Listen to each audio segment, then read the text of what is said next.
안녕하세요, 여러분. In today's video, we will learn about Korean words with more than one meaning. Nun. First meaning is eyes, second meaning is snow.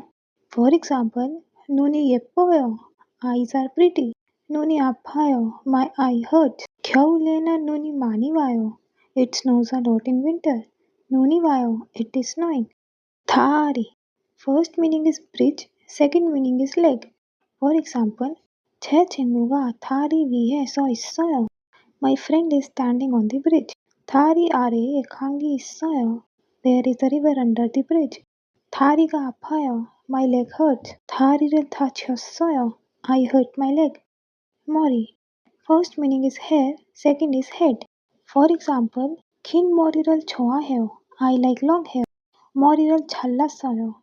I cut my hair. 머리가 아파요. My head hurt. 머리를 다쳤어요. I injured my head. 말. First meaning is horse, second is words or speech. For example, 말이 빨리 달려요. The horse runs fast.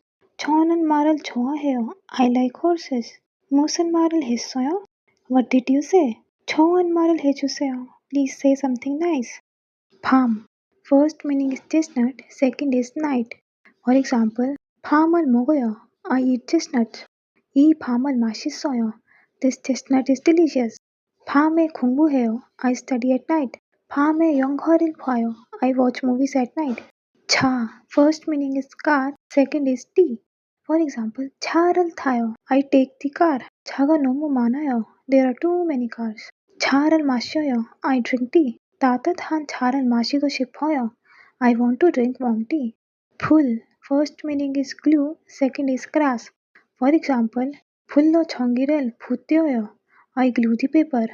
풀을 소양해서 붙였어요. I attached it using glue. 풀은 초록색이에요. The grass is green. 공원에 풀이 많아요. There is a lot of grass in the park. 시다. First meaning is to be bitter, second is to write. For example, 이 약은 써요. This medicine is bitter. 커피가 너무 써요. The coffee is too bitter. 이름을 써요. I write my name. 편지를 썼어요. I wrote a letter. tada. First meaning is to burn, second is to ride. For example, 공기가 탔어요. The meat got burned. 빵이 탔어요. The bread got burned. 버스를 타요. I take the bus. 지하철을 타요. I take the subway. 배. First meaning is pear, second is stomach. For example, 배는 과일이에요. A pear is a fruit. 저는 배를 좋아해요. I like pear. 배가 아파요. My stomach hurts. 배가 불러요. I am full.